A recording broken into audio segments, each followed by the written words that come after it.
Rather than re-entering typical transactions every month, they can be set up once and restored on a recurring basis. To access this batch maintenance process, either click the Archives button on the toolbar, or from the Edit menu, select Archive Batches. The entry screens here are the same as for active batches, with full editing of entries within each batch, and distribution or payment details within each transaction. All the same rules for creating and editing active batches are followed for archive batches, including entry template settings, auto-generated invoice numbers from the date, optional fields, user preference auto-adding details and remembering field values, and more.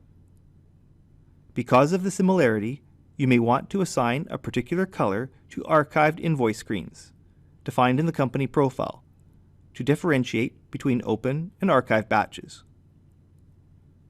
It is possible to print a batch listing report for archive batches, with all the same report options as for open batches. Receipt forms may also be printed or emailed. In fact, the only procedure not available within archive batch maintenance is posting. To create a new open batch for the purpose of posting transactions, highlight one or more archive batches and click the Copy button. For one-time batches in process, you can move the archive batch and delete it after copying, or leave the archive batch alone so that it can be copied again in future months. Options are available for updating the new documents for numbers and dates. This makes it easy to create transactions on an ongoing basis with expected amounts and accounting.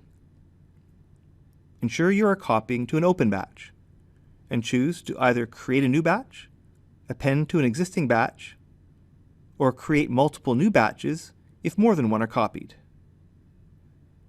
Click OK to save the new batches and entries. They will now appear in the list of open batches, and entries created this way can still be edited prior to posting. In addition to creating archive batches directly, they can be created by copying an open batch to a new archive batch. And import templates can be configured directly to an archive batch. Archive batches do not have to be deleted or otherwise cleared as part of year-end processing. This can be a place to save batches for posting in the next fiscal year, if desired. Have full control over recurring transactions with an archived copy of batches.